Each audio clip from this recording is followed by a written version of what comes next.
Salam sepak bola, teman-teman netizen atau warganet yang saya hormati semuanya. Welcome back ke konten terbaru dari channel YouTube Triple B.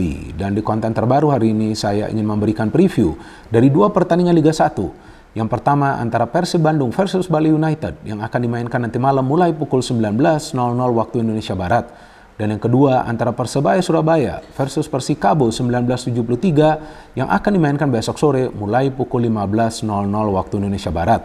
Tapi sebelum saya memberikan analisa dari dua pertandingan tersebut, pertama-tama saya ingin berterima kasih kepada teman-teman yang mendukung kemajuan dari channel YouTube Bola Bung Binder karena hingga hari ini jumlah subscribers telah melewati 713.000. Luar biasa dukungan yang teman-teman berikan dan saya harapkan dukungan dari teman-teman akan tetap konsisten dan seperti biasa saya akan selalu memberikan analisa secara logis, pakai akal sehat dan tentunya fair. Maka itu seperti yang saya selalu katakan teman-teman, bahwa sekali saya netral, maka saya akan tetap netral. That's why Triple B atau 3B bukan saja singkatan dari Bola Bung Binder, tapi juga artinya Binder bukan bazar. Pertama-tama teman-teman, saya ingin memberikan analisa dari pertandingan besar di pekan ke-6 Liga 1 musim ini antara Persib Bandung versus Bali United. Yang menariknya, bahwa di awal musim ini Persib Bandung sangat sulit sekali teman-teman untuk meraih kemenangan. Sama seperti di awal musim lalu. Dan juga sama seperti di awal musim lalu, di awal musim ini pun Persib akan dilatih oleh pelatih baru. Jika di awal musim lalu Persib dilatih oleh Luis Mia, maka di awal musim ini Persib akan dilatih oleh Boyan Hodak. Dan kondisinya sama juga di Persib Bandung, yakni kesulitan bagi para pemain untuk bisa bekerja sama agar bisa mendapatkan hasil akhir yang positif. Tapi perbedaannya di Bali United bahwa mereka dilatih oleh Stefano Cugura alias Teko yang sudah lama melatih tim tersebut dan juga tentunya masih diperkuat oleh beberapa pemain yang sudah lama membela Bali United. Ada mantan pemain dari Persib Bandung, Rashid, yang merupakan kembaran saya nih, senggol dong. Mirip juga ya Rashid ini dengan saya ya, mukanya ya. Dan memang ketika Rashid membela Persib Bandung, ya kita bisa melihatlah kontribusi yang luar biasa bisa dia berikan ya. Bahkan dalam satu musim, walaupun bermain di lini tengah, dan meskipun ya Rashid ini perannya adalah sebagai holding midfielder ya, tapi dia bisa total mencetak 6 gol dan kalau nggak salah bisa memberikan 2 assist.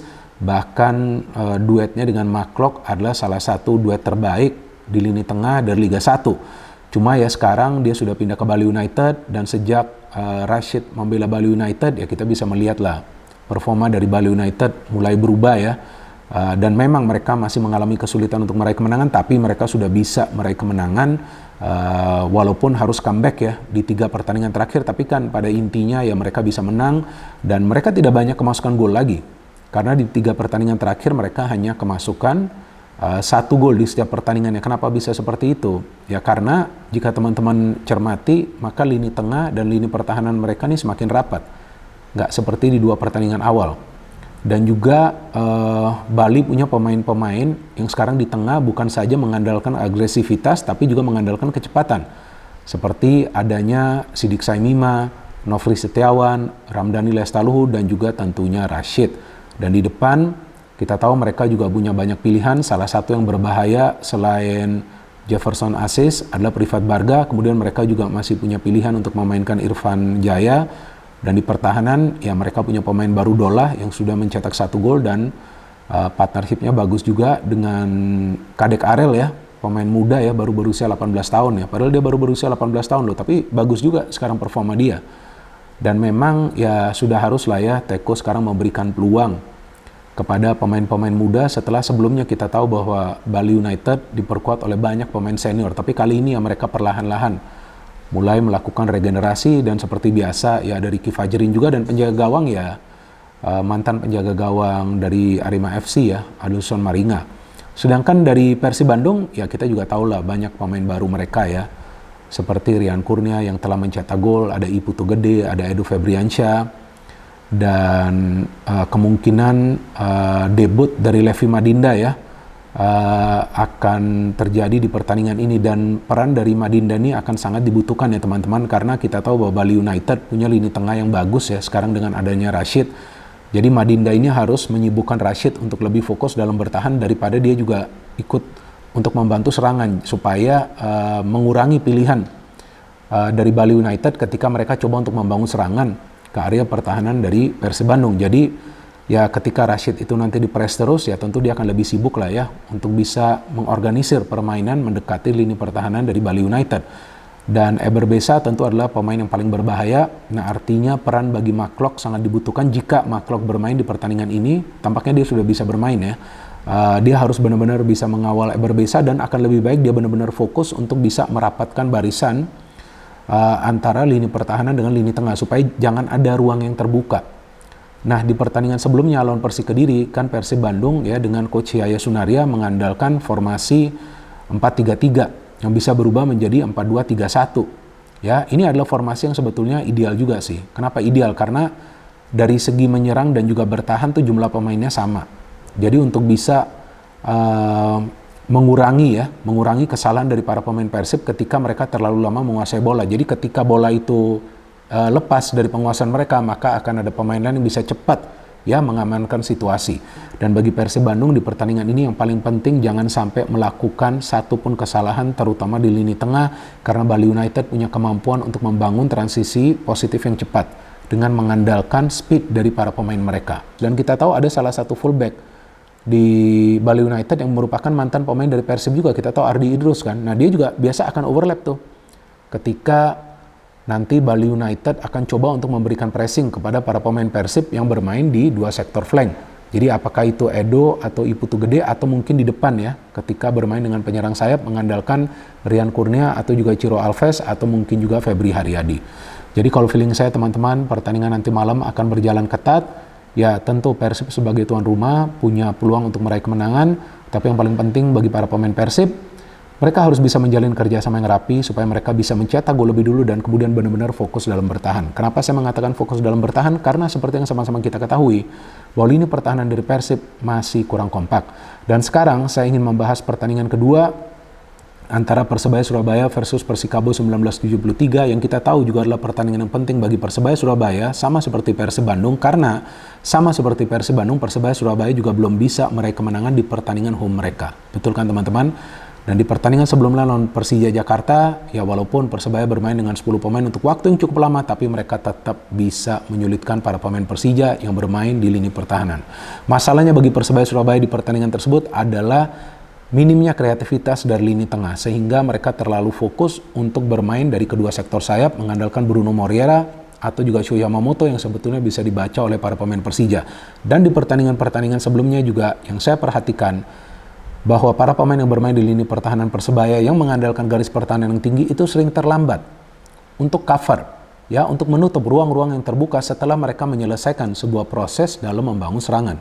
Jadi yang harus dilakukan adalah kecepatan bagi para pemain Persebaya untuk bisa cepat menutup ruang yang terbuka ketika mereka menyelesaikan sebuah proses serangan, dan itu bukan cuma harus dilakukan oleh para pemain yang bermain di lini pertahanan, tetapi juga oleh para pemain yang bermain di lini tengah. Jadi Ripal Wahyudi sebetulnya harus bisa juga ikut berperan untuk mengamankan situasi ketika ada pemain tim lawan yang coba untuk membangun counter attack atau juga menyerang secara terbuka, supaya lini pertahanan dari Persebaya Surabaya itu lebih rapat, supaya ada lapis, ya, ada lapis pertama di depan pertahanan dari Persebaya, supaya para pemain tim lawan itu tidak bisa langsung melakukan penetrasi ke area pertahanan dari Persebaya Surabaya. Kalau enggak akan sangat riskan, karena Persebaya Surabaya juga telah kemasukan banyak gol. Bahkan mereka belum bisa mencatat clean sheet juga kan. Jadi memang masalah bagi Persebaya Surabaya juga mirip seperti Persib. Mereka telah banyak kemasukan gol. Sedangkan di depan, ya, suplai bola kepada Paulo Victor ini minim. Padahal Paulo Victor bukan adalah pemain, ya, bukan adalah striker yang biasa melakukan pressing, tapi dia adalah finisher. Jadi artinya bola itu harus diberikan kepada Paulo Victor. Beda dengan, ya, contohnya di Persib ya. Mereka masih punya Ciro itu kan bisa melakukan pergerakan. Tapi kan di Persebaya, ya kita lihat kalau bola ini, ya David juga bisa melakukan pergerakan ke second line. Tapi kalau Victor lebih banyak turun ke second line, nanti siapa yang di depan untuk bisa menerima umpan?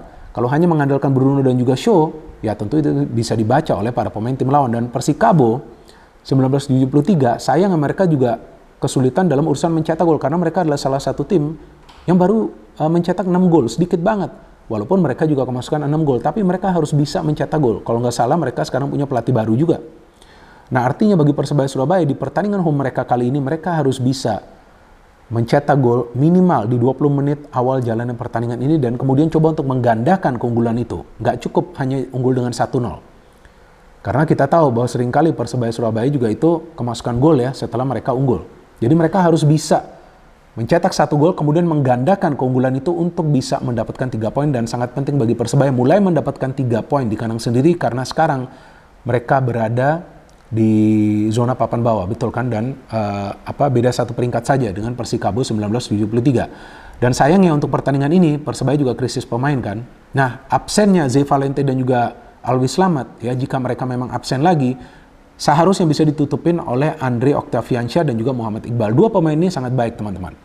Jadi mereka biasa melakukan pergerakan cepat, penetrasi, dan mereka adalah opsi lainnya bagi Persebaya Surabaya untuk membangun serangan selain hanya mengandalkan Bruno dan juga Sho Yamamoto. Kalau feeling saya Persebaya Surabaya bisa meraih kemenangan di kandang mereka di pertandingan besok sore teman-teman, karena memang mereka punya materi pemain yang dalam dan juga sebetulnya trio pemain mereka di depan tuh sangat tajam asalkan mereka bisa finishing, dan juga ada pemain lain di tengah ya, seperti yang tadi saya katakan, apakah itu Iqbal atau juga Andre atau mungkin juga Tony Firmansyah bisa lebih sering melakukan penetrasi dan juga menyuplai bola kepada Paulo Victor.